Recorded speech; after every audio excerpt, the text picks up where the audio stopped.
일어나시고 인사하십시다. 할렐루야. 박수 한번 하시고 우리 시국에서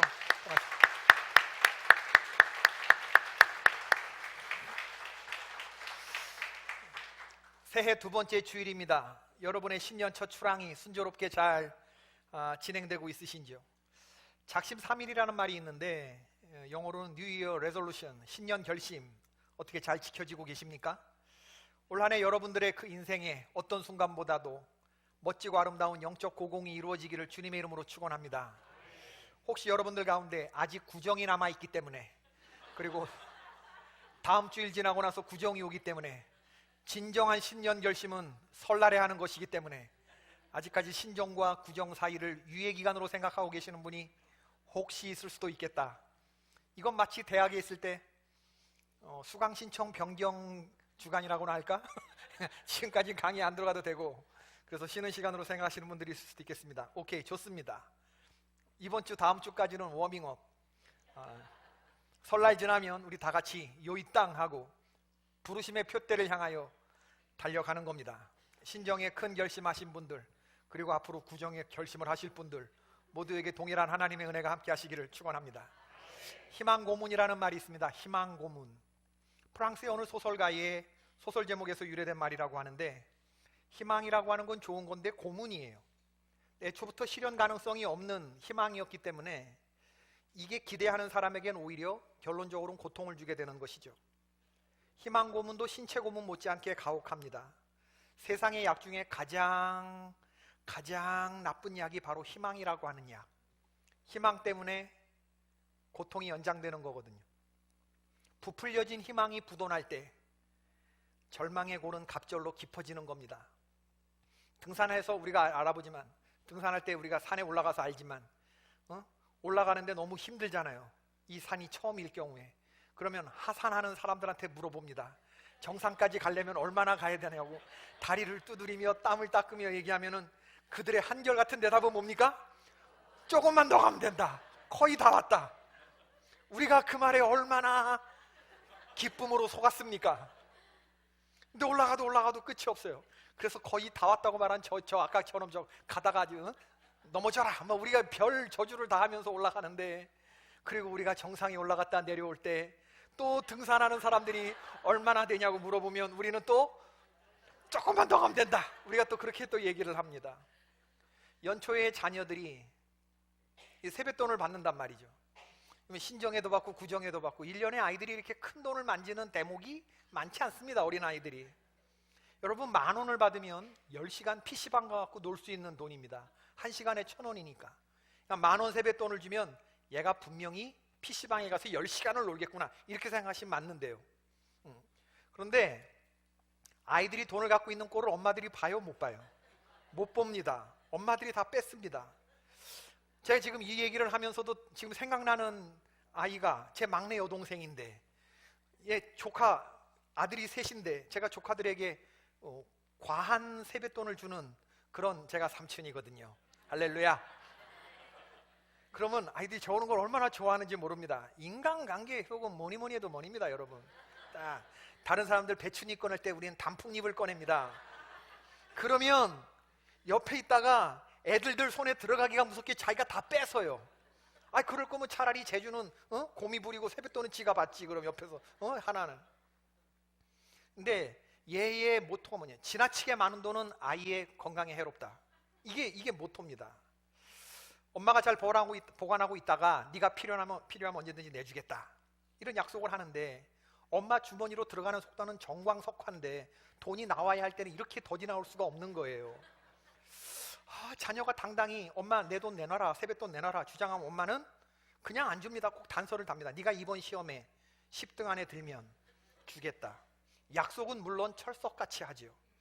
그럼 그 말에 속아서 희망 고문이 시작되는 겁니다. 열심히 공부를 하는데 현실은 냉정하죠.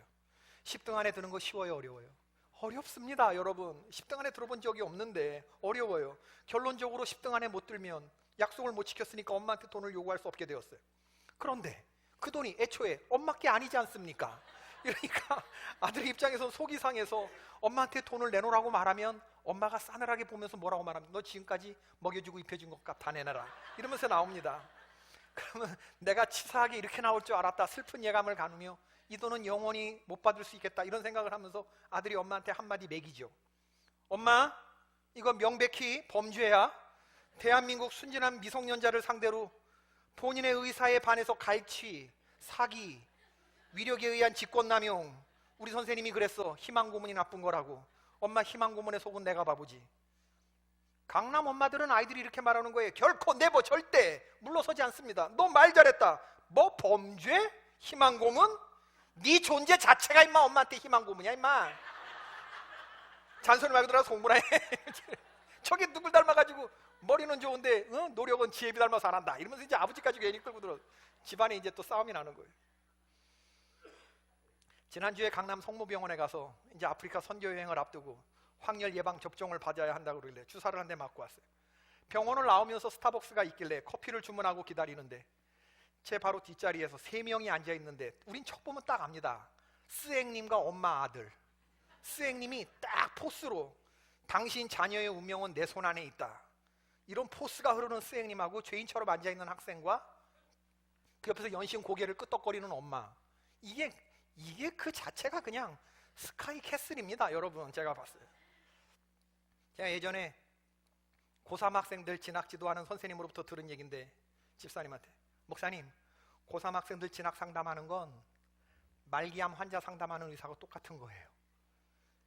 이게 무슨 얘기인가 봤더니 꿈과 희망으로 갈 길이 구말리 같은 아이들한테 대한민국 사회에서 입시 위주의 교육 속에서 이 점수와 이런 초라하기 그지없는 스펙을 가진 이 아이를 놓고 꿈을 가져라 라고 말해야 옳습니까? 아니면 꿈을 버려라 말하는 게 옳습니까? 선생으로서 말기암 환자에게 포기해라 라고 말하는 것이 옳은가? 아직 포기하지 말자 이렇게 말하고 희망을 주는 게 옳은가? 뭐가 뭔지 모르겠대요. 똑같은 거래요. 고3 학생들 진학 상담은 말기암 환자의 상담하고 똑같은 거래요. 그래서 자기도 꿈과 희망과 충격과 공포에 몰아넣을 수 있는 말들을 자기 스스로도 납득이 안 되는 말을 뒤섞으면서 그렇게 아득하게 상담을 끝날 때가 있다고 그렇게 말하면서 저한테 뭐라 하냐면, 목사님 부럽대 이럴 때는 대한민국에서 꿈과 희망과 용기를 가져라! 라고 줄기차게 말할 수 있는 건 정치인과 목사님밖에 없대. 요즘 들어서 태문을 열어달라고 기도하는 제목이 부쩍 늘었어요. 이게 만혼 때문에 그런가 봐요. 이제 결혼 연령이 점점 뒤로 가면서 뒤늦게 결혼을 했는데 30대 후반 40대 이제 아기를 갖고자 결혼했으니까 아이를 갖고자 하는데 이게 불임이 되는 거예요. 난임이 되고. 여러분, 그래서 무슨 인공수정도 해보고 병원에 돈도 갖다 주는데 여기에 돈 쓰시는 분들의 얘기는 전 이번에 알았어요. 1년에 소나타 승용차 한 대씩 뽑는 값이 들어가는데도 이걸 포기하지 못하고 10번 넘게 하는 분들이 있는데, 여러분, 남자는 그렇다 치고 당사자 신부는 이 고립감과 소외감, 우울증, 내가 하자 있는 몸인가 하는 이 죄의식, 일상생활에서의 무력감, 대인관계의 위축, 이거 굉장히 심각한 그런 얘기입니다. 희망고문이죠. 희망고문. 제가 왜 희망고문 얘기를 하냐면 오늘 본문에 희망고문에 속고 사는 인생이 등장하기 때문에 그래요. 장소적으로 보자면 베데스다인데 베데스다는 말은 베이트라는 말과 헤세드라는 말이 합쳐진 거예요. 은혜의 집, 자비의 집. 그럼 말이 은혜의 집이면 베데스다 행각이 은혜와 자비가 넘치는 곳이어야 하는데 그곳에 모여든 많은 병자들, 걷지 못하는 분들, 앞을 보지 못하는 분들, 혈기 많은 자들, 그런 분들이 베데스다 연못가에 모여들었는데 모여들은 이유가 뭐냐면 천사가 가끔, 이게 정설인지 전설인지 모르겠는데 하늘서부터 천사가 내려와서 물을 동하게 하면 그때 그 연못에 제일 먼저 다이빙하는 사람은 무슨 병이든지 다 낫는다. 실제로요, 베데스다 연못으로 간헐천 온천에 물이 유입되곤 하였는데 온천의 뜨거운 물이 연못에서 부글거리면서 파동을 일으키면 그 모습이 그렇게 믿고 싶은 사람들에게는 천사가 내려와서 연못을 어루만지는 것처럼 보여지는 거예요. 그리고 온천에 몸을 담그면 낫는 병이 꽤 있습니다. 여러분, 일동 유황온천 목욕장 입구에 붙여진 유황온천의 효능에 보면 몸만 담그면 감기가 낫고 아토피가 낫고 여드름도 낫고 관절염도 낫고 골다공증 낫고 신경통 낫고 부인병 낫고 이뇨 변비 콜레스테롤 활성 억제 혈전 분해. 그런데 물에만 들어갔다 나오면 이런 효과가 있는데 저 물에만 들어갔다 나오면 하반신 마비 환자가 낫대더라 이런 말이 의원도 포기한 누가 저물에 들어갔다 나오더니 나왔더라 하는 이런 뜬 소문이 보태지기 시작하면 바글거리게 사람들이 모여들게 되는 거예요. 아마도 연못가 주변 골든 구역의 자리값이 굉장히 비싸지 않았을까 생각이 돼요. 그렇다면 그곳은 은혜의 집이 아니라 경쟁의 집인 거죠. 경쟁의 집. 여러분, 그 베데스다 연못가 가운데 경쟁으로 치자면 제일 먼저 뛰어들 가능성이 제일 희박한 사람이 누구냐? 바로 오늘 본문의 이 사람, 희망 고문 당하고 있던 이 환자. 시간적으로는 유대인의 명절입니다. 아마 6월절이었던 것 같아요. 다른 복음서에 의하면. 명절은 사람들이 기뻐하는 절기고 유대인들의 최고의 명절은 6월절인데, 6월절은 고아와 객과 외국인 노동자들까지도, 이방인들까지도 다 즐거워하는 절기인데, 한쪽에서는 즐거워하는지 모르지만 베데스다하고는 다른 얘기거든. 명절의 기쁨에 동참하지 못하고 저놈의 연못의 물이 어느 때나 동하나 시선은 거기다 갖다 박은 채 세월에 속고 사람에 속고 사는 사람들이 모여드는 바로 그곳이 베데스다 연못가였다는 얘기입니다. 예수님이 명절을 지키시려고 예루살렘에 올라가시는 길에 그 병자를 보셨는데 단박에 그 병이 기품을 아셨어요. 내가 낫고자 하느냐? 핵심을 찌르는 예수님의 질문이었죠. 그때 병자의 대답이 이렇습니다. 주여, 물이 동할 때에 나를 못에 넣어줄 사람이 없어 내가 가는 동안에 다른 사람이 먼저 내려가나이다. 이 대답 속에는 많은 의미가, 원망과 푸념이 녹아 있는데, 예 주님, 제가 낫기를 원합니다, 이렇게 얘기 못해요. 왜냐하면 은혜의 집, 자비의 집 베데스다에서 이게 이름하고는 다르게 경쟁에 밀리고 도태되다 보니까, 은혜하고는 거리가 먼 삶을 너무나 오래 살다 보니까 은혜의 주인이신 주님 앞에 섰는데도 그 은혜를 덥석 붙잡지 못하는 거예요. 세월에 속아 살아서. 주여, 물이 동할 때 나를 못에 넣어줄 사람이 없이 내가 가는 동안에 다른 사람이 먼저 내려가나이다. 경쟁이라고 하는 게요, 애초에 같은 군집 내에서 함께하는 다른 종, 또 다른 종들 사이에서 자원이 부족할 때 개체들이 자원을 서로 먼저 차지하기 위해서 이게 싸우는 거거든요. 베데스다의 비극은 물이 동할 때 한 사람밖에 나을 수 없다고 하는 바로 이 전제 조건에 있는 거죠. 경쟁은 본질적으로 다른 개체와 함께 살아가는 것을 배제합니다. 다른 사람들을 이기려고 하는 것이기 때문에 결코 도덕적일 수 없어요. 제가 스포츠를 통한 교회들 간의 무슨 연합과 친교 이런 거 싫어하는 이유가 바로 스포츠의 본질은 경쟁이거든요. 경쟁을 통해서는 성도의 교제가 있을 수 없다, 이게 제 지론. 할렐루야. 좋게 끝나는 경우 한 번도 없습니다. 서로 다 싸우고 목사님들끼리 나오고 장로들끼리 싸우고 다 헤어지지. 경쟁 때문에 경쟁. 여러분, 상대방이 손에 대못이 박혀가지고 피가 철철 흘리는 거 이해돼요. 아플 것 같다 생각이 됩니다. 불쌍하고 동정의 마음도 있어요. 그러나 내 손에 가시가 박혔어요. 어느 게 더 절실하게 느껴집니까? 내 손이 더 아픈 거예요. 내 거를 양보하고 저 사람 나아라? 이거 양보 쉬운 얘기 아닙니다, 여러분. 물이 동할 때 나를 못해 넣어줄 사람이 없다면 차라리 포기하고 그냥 그렇게 살지. 그렇지만 거기를 떠날 수 없었던 것이 바로 희망 고문 때문에 그런 거예요. 혹시나 누가 어떤 정신 나간 놈이 나를 먼저 넣어줄 수도 있겠다, 이런 생각. 이 병자가 잡고 있었던 생각은 건강한 믿음이 아니라 막연한 기대였습니다. 요행과 재수. 과부 사정 누가 알아줍니까? 뭐 무슨 의도가 있는 거 아니에요. 그러니까 제가 물으면 빨리빨리 대답하세요. 혹시 또 이렇게 잘못 얘기하면 또 무안을 주시지 않을까, 우리 목사님? 뭐 한번 접고 물어보시는, 저 그런 사람 아닙니다, 여러분. 과부 사정 누가 합니까? 호라비. 경쟁이 아닐 때나 해당되는 얘기죠. 여러분, 아파트 당첨권이 하나 딱 있어요. 분양권이. 호라비와 과부가 경쟁해요. 누가 하나 양보해야 돼. 누가 양보할까요? 과부 사정 알아주는 호라비가 양보할까? 호라비 사정 알아주는 광부가 양보할까? 다른 얘기입니다, 여러분. 사람들이 살아가면서 분통을 터뜨리게 되는 그런 이유는 내가 경쟁에서 밀리고 도태되고 여기까지 와서 내가 찌질한 인생을 산다고 생각할 때, 그럴 때 와지는 이 자괴감은 굉장히 파괴적인 감정이죠.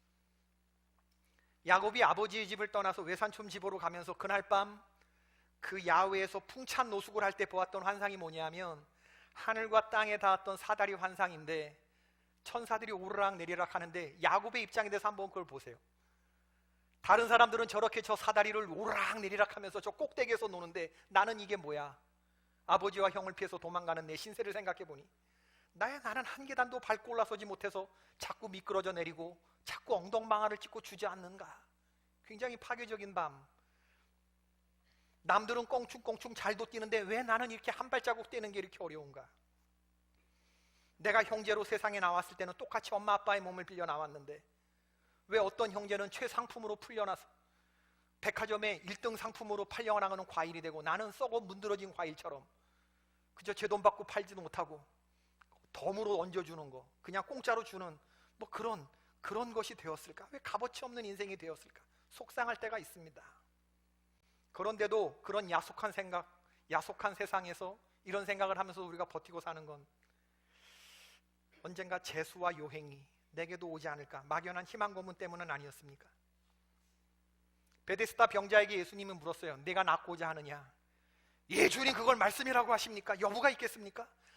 고쳐만 주시면 내가 이 은혜 꼭 갚겠습니다. 이렇게 얘기하지 못해요. 낫고자 하는 희망이 점점 꺼져가고 은혜에 쉽게 다가가지 못하고 은혜와 너무 멀리 떨어진 삶을 살아서 은혜로 다가오시는 주님을 받아들이지 못하는 거죠. 믿음이 떨어진 것입니다, 여러분. 이게 우리들의 모습일 수 있어요, 여러분. 지금 저는 오늘 본문에 38년 된 병자가 우리 중에 누구일 수도 있겠다 그런 생각을 하는 거예요. 하나님을 알지만 하나님을 기대하지 않아요. 차라리 믿음이 없으면 괜찮겠는데 베데스다 주변 문제 주변을 얼씬거리기는 해요. 맴돌기는 해요. 변죽을 울리기는 해요. 핵심에 못 들어갈 뿐이지. 이스라엘 백성들이 출애굽할 때 가장 큰 장애물은 바로 왕이 아니었습니다. 누구였냐? 이스라엘 백성들 자신이었습니다. 출애굽 역사에서 모세를 가장 대적했던 대적자들이 누구라고 생각하세요? 바로 왕입니까? 이스라엘 백성입니까? 이스라엘 백성들이었습니다. 그들 안에 있는 두려움, 의심, 원망, 불평, 가장 지속적으로, 가장 아주 악랄하게 이렇게 모세를 괴롭혔던 게 백성들 안에 숨겨진 이 불신앙. 하나님께서 바로 왕에게 내려진 이 10가지의 이 재앙은 바로 왕을 굴복시키기 위한 목적이 아니고 너희는 가만히 있어 내가 여호와됨을 알지어다. 하나님의 당신의 능력, 출애굽의 주체가 누구냐? 누구의 힘으로 너희들이 이 자유와 해방을 맛보느냐? 너희는 가만히 있어 내가 하나님을 되심을 알지어다. 홍해 바다를 가르시고 세상엔 없는 길, 바닷길도 내시면서 당신의 백성을 인도하시는 나를 의지하라, 나를 예배하라. 이 하나님의 의도가 있는 건데 이 하나님의 의도에 바로 왕은 굴복했는데 끝내 굴복하지 못한 사람이 누구냐? 이스라엘 백성들이라는 얘기예요. 여러분, 여러 가지 많은 기적을 보면서도 왜 젖과 꿀이 흐르는 약속의 땅 문턱에서 그 땅에 들어가지 못하고 광야에 다 엎드러져 죽었는가? 결론적으로는 하나님의 백성들의 반신반의하는 바로 이 믿음 때문이었습니다. 상황이 좋을 때는 할렐루야 찬양하다가 상황이 조금이라도 악화되고 내게 문제가 생기면 바로 하나님을 원망하며 우리를 여기서 죽게 하는구나, 이럴 줄 알았으면 차라리 애굽에서 종살이 하는 게 나았을 걸, 이러면서 돌을 들고 주의 종을 치려고 했던 바로 이런 믿음이 하나님이 제일 싫어하는 믿음, 아무런 역사도 일어나지 않는 믿음, 주님이 토하여 내치시겠다고 했던 바로 그 미지근한 상태의 믿음이었다. 올 한 해 여러분들 뜨거운 믿음 달라고 기도하시길 주님의 이름으로 축원합니다. 역사를 일으키는 믿음, 단 한 사람에게만 허락된 이 믿음, 이 은혜 주인공들이 되시기를 바랍니다. 38년 된 병자의 식물인간적 사고방식, 주여 물이 동할 때 나를 못에 넣어줄 사람이 없어 내가 가는 동안에 다른 사람이 먼저 내려가나이다. 몸은 움직이지만 실제로는 과거의 실패의 경험에 사로잡혀서 부정적인 생각이 지금 내 안에서 진을 치고 있어요. 하나님의 은혜가 내 안에 들어오지 않으리라고 하는 걸 믿어 의심치 않아요. 그래서 나는 하나님의 은혜를 조금도 받지 못할 사람이라는 것, 나는 이 모양 이대로 살다가 죽을 사람이라는 것을 믿어 의심치 않아요. 주님 앞에 있으면서도 이런 걸 떨쳐버리자 하는 얘기입니다. 예수께서 보셨어요. 그 누운 것을 보시고 일어나 있지 못한 걸 보고 그 누워있는 것을 보고 병이 벌써 오래된 줄을 알고. 두 가지 동사에 주목합시다. 예수님이 보셨습니다. 그리고 예수님이 아셨습니다.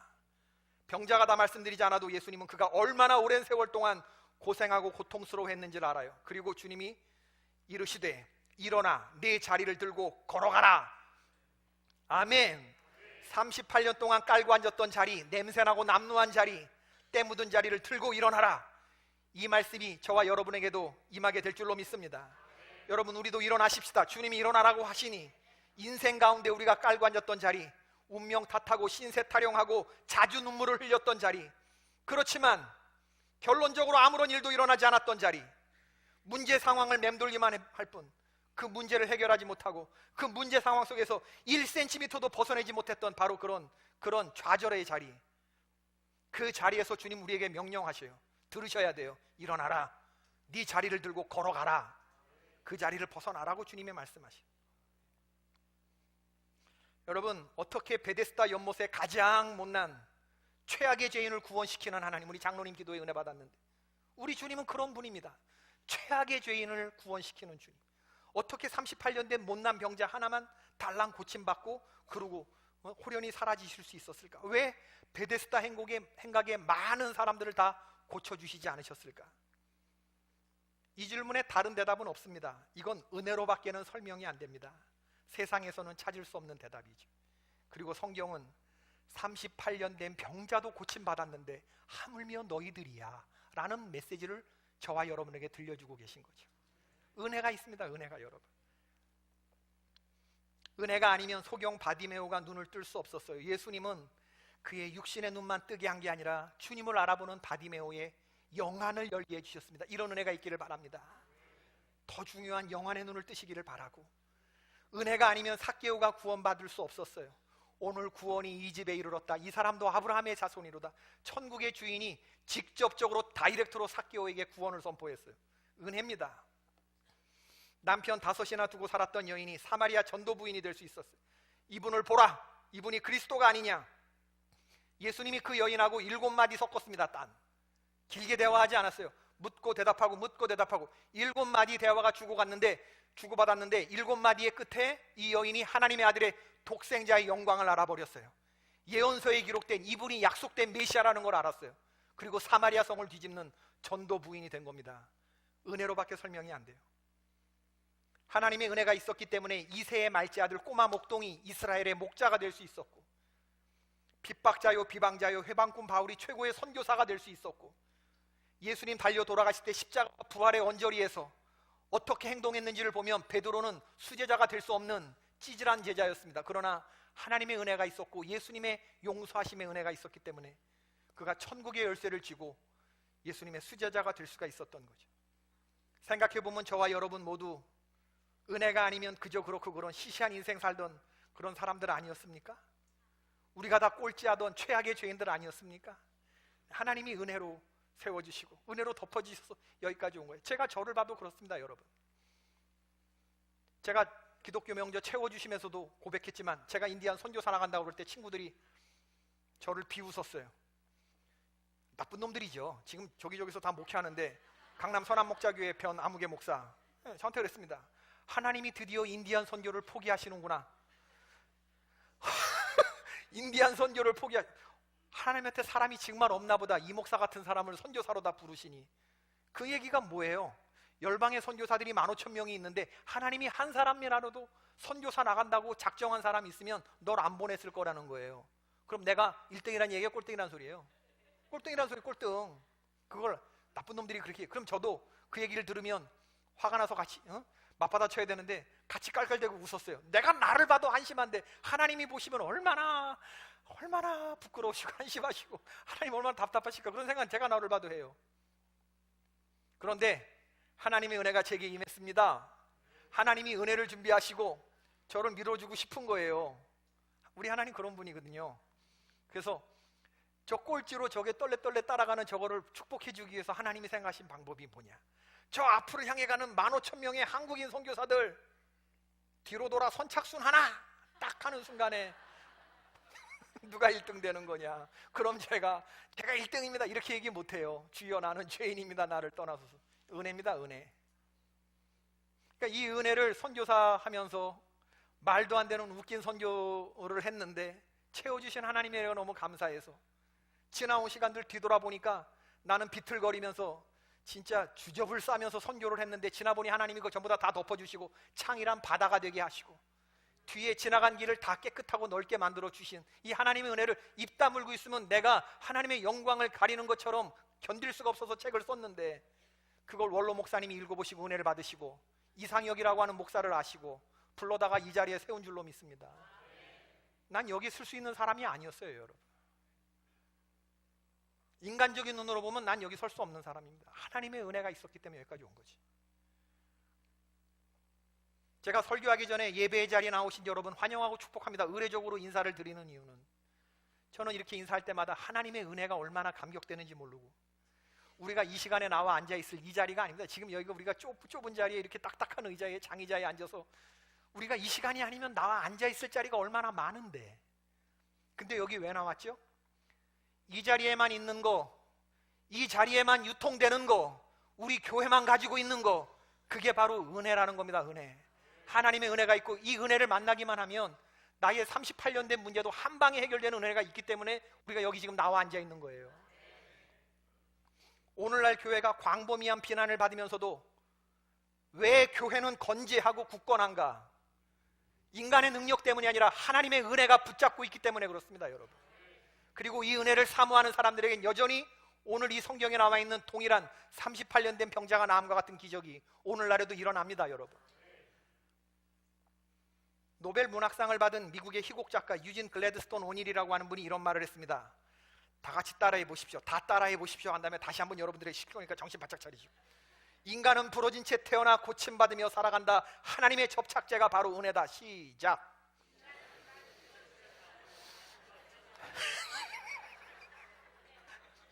네, 다시 한번 얘기해 드립니다. 인간은 부러진 채 태어나 고침받으며 살아간다. 하나님의 접착제가 바로 은혜다. 시작. 고개 떨구지 마세요. 고개 떨구지 마세요. 인간은 어떻게 태어난다고요? 부러진 채 태어나요. 그런데 어떻게 살아가요? 고침받으며 살아가요. 부러진 것을 접착하는 게 뭐예요? 하나님의 은혜입니다. 하나님의 은혜. 믿으면 하면 하십시다. 우리는 부러진 채 태어나요. 부러진 채 태어났어요. 우리도 저마다 뻐꾸기 오는 사연들이 있어요. 그러나 주님이 우리를 고쳐주셔요. 그리고 그걸 접착제로 붙여주시는데, 요즘엔 접착제가 좋아서 떨어진데 다시 안 떨어져요. 다른 데가 부러지면 부러져도. 하나님의 강력한 은혜가 임할지어다. 예수님이 베데스다를 지나가시, 내가 낳고자 하느냐. 명절날 진짜 명절 되게 해주셨죠. 명절이 없던 그 베데스다에, 세상에 속던, 희망 고문에 속던 그들의 믿음과 소망과 사랑의 주인공, 길과 진리와 생명이 되신 분이 앞에 딱 서시고 그분 만나는 순간 모든 게 다 바뀌었습니다. 초상집 같던 베데스다가 그게 잔치집이 되었고, 그 경쟁의 집이 변하여 은혜의 집의 원형을 회복했습니다. 이런 은혜가 저와 여러분의 가정에 있기를 바라는 거예요. 이제부터 세상 사람들이 하는 말에 귀 닫으시기를 바라고, 세상의 풍문에 귀 기울이지 말기를 바라고, 사람들이 하는 말에 너무 많이 신경 쓰지 않기를 바랍니다. 그런 모든 소리들은 전부 다 희망 고문일 때가 많아요. 제가 하는 소리는 종교인의 소리가 아닙니다, 여러분. 우리 주님의 약속입니다. 이건 좋은 게 좋다는 식의 그런 최명걸라는 얘기를 하는 게 아닙니다. 믿음이 없이는 하나님을 기쁘게 못합니다. 문제 해결을 바라며 주님께 나오는 자는 반드시 그가 계신 것과, 또한 그가 자기를 찾는 자에게 상 주시는 이심을 믿어야 할지니라. 우리는 알기는 참 잘 알아. 의지를 안 해서 그렇지. 이걸 붙잡지 않아서 그렇지. 알기는 잘 알아. 알기는 잘 알아. 우리 성도에게 있어서 오직 소망은 예수 그리스도밖에 없습니다. 내 인생의 마지막 후반전에 대역전극과 반전을 일으키시고 초상집 같았던 우리의 삶을 잔치집으로 반전시켜 주실 그 주님 앞에 나오기를 바라요. 이거 듣는 사람들은 살아나게 될 줄로 믿습니다. 언약하신 대로 이룰 것이니 아무나 그 언약 받을 수 있네. 받는 사람에게 생명이로다. 어느 누구나 오라. 어느 누구나 주께 나오라. 어서 와서 주의 말씀 들으라. 하늘 아버지가 오라 하시니 어느 누구나 오라. 고맙고 감사하신 하나님, 소망의 한 해를 저희들에게 주신 거 감사합니다. 이제 우리들에게 복 내려주셔서 세상의 풍문에 기울이지 않게 하여 주시고, 헛된 희망 고문에 우리의 삶을 비끄러매지 않게 하여 주시고, 주님 믿음으로 주님 붙잡고 나아가는 저희들에게 인도하여 주시옵소서. 주님 뜻뜻 미지근한 믿음 아니고 주님 뜨거운 믿음으로 주님께 영광 돌리는 저들에게 인도하여 주시고, 우리 삶을 얽고 매고 있는 모든 죄악의 사슬들과 착고들 끊어지고 풀어지게 하여 주시옵소서. 최악의 죄인들 주님 만나고 축제와 같은 인생이 됐던 것처럼 하나님 우리에게도 동일한 은혜가 경험되게 하여 주옵소서. 내가 나사렛 예수 그리스도 이름으로 명하노니 모든 더러운 것들은 성도의 가정에서 떠나갈지어다. 온전함을 입을지어다. 나음을 얻을지어다. 우리 주 예수 그리스도의 이름으로 축복하며 기도하옵나이다. 아멘. 이제는 우리 주 예수 그리스도의 은혜와 하나님 아버지의 지극하신 사랑과 성령님의 감화 위로 교통하심이 네 자리를 들고 걸어가라 주님의 말씀에 믿음으로 반응하며 흩어지는 귀한 당신의 아들과 딸들 위해 지금부터 영원까지 함께 하시기를 간절히 축원하옵나이다. 아멘.